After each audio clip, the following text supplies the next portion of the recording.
my name's Grant Hendricks. I'm a trooper with the Missouri State Highway Patrol. I'm at the site of Mariah West's accident. Mariah's vehicle traveled across this median and ended in striking the bridge that you can see behind me. When I got to the scene, her face was disfigured from sliding down the roadway. It's funny, the first thing I noticed about her was her shoes. Lying in the roadway in a large pool of blood, I noticed her shoes and I thought, this is a young girl.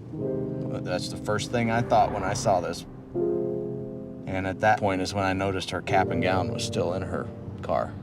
She was going to graduate the next day. It was just a really horrific scene, all because of a senseless text message.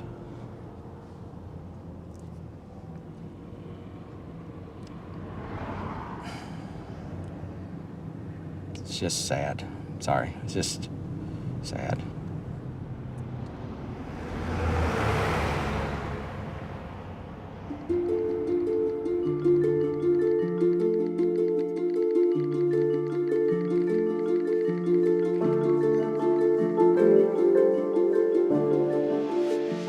Ashley would text hundreds of messages every day. That was the way we kept in touch. We would definitely text more than we talked. Mariah was a multitasker extraordinaire. She could text better than anyone I know. She could be having one conversation with me, completely focused, while having a text conversation with somebody else. When you do something 7,000 times a month, you tend to learn where those 26 letters are. We would be at school, at home, movies, bowling, driving. not even looking at her phone. Just simple, Insignificant. Useless bullshit, whatever it may be. about anything and everything. Just a way to pass the time. It didn't matter where we were constantly texting. This is my sister. She was looking at my message that I had just sent her. When she looked up, she had clipped the median on the left-hand side of the road. Her truck flipped, and as it was flipping, she was actually ejected through the driver's side door, and she landed in the ditch about 300 feet from her truck. People will tell you over and over again, it's not your fault. But knowing that you were the person that she was talking to when she was killed. Just knowing, having a highway patrol officer write in a report that a text message sent at 12:05 is the reason that she is dead is not something that will ever go away. If I could talk to her one last time, I would just say, I'm sorry.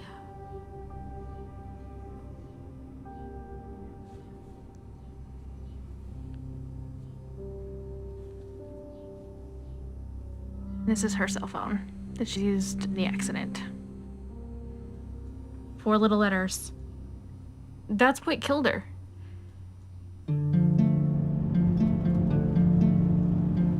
You never really think about it, but people associate drinking and driving as a dangerous thing. Your vision's impaired, your judgment's impaired. But if you look at texting and driving, your vision's not even there. You're not even looking at the road.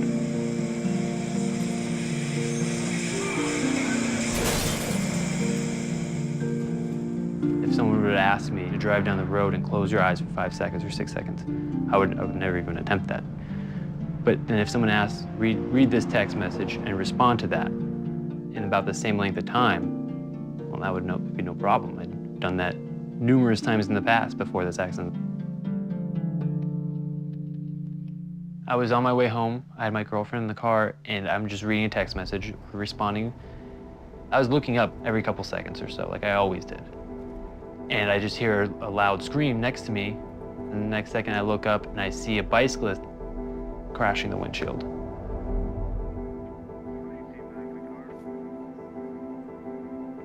When I got out of the car, he didn't have a pulse, he wasn't breathing. He wasn't alive. There are no words to describe the level of grief, the level of depression and self-hatred I was going through. My first year of college, I just remember one girl recognizing me and saying, oh, I remember hearing about you, You're that guy who hit the bicyclist because you were texting and driving. That was actually the day before I ended up going to the hospital for emotional problems. I sent one stupid, meaningless text, LOL, and killed a man.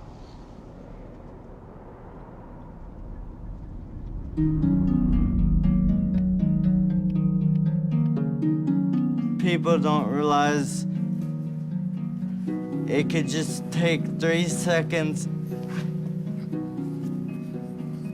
I was going to the movies and the car just went directly into a tree and it was a direct collision. I was the passenger. I collided with the tree on my right temple and I was declared dead on the scene 3 times. I used to be able to drive. I used to be able to go for walks. I used to be able to run around town by myself. I used to have a job. I was normal. And all this, I cannot do anymore because they had the text. This is the text message that changed my life forever.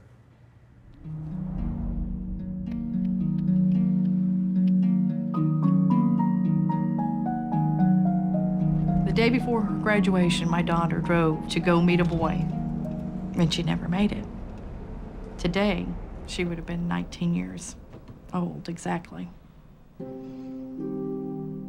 Mariah never wanted a minute to go by that she wasn't doing something. She wanted to do everything all at one time with friends and family and just having a good time. That's what she loved. Friends would tell me from school that, you know, the best part of the day at school was Mariah coming down the hall because she'd stop to give everyone a hug.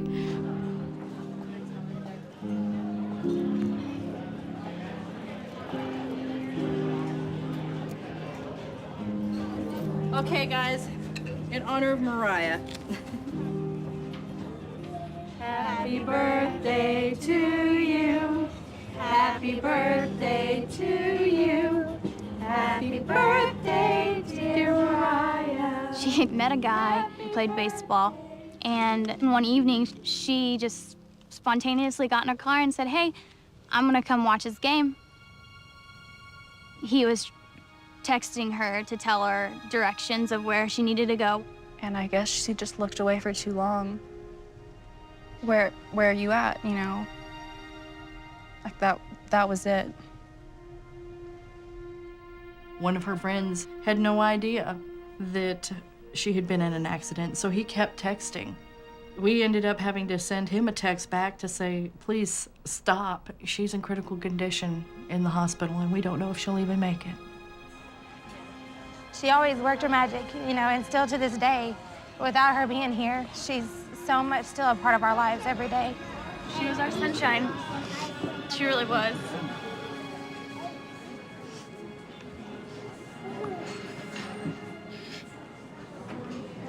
She was.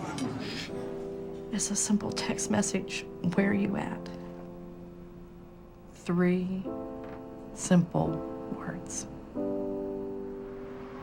She paid the ultimate price for her actions. I've had to do this more than once. Mariah is not the only victim that I've dealt with.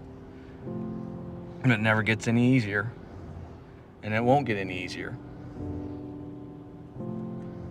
What is worth losing your life over?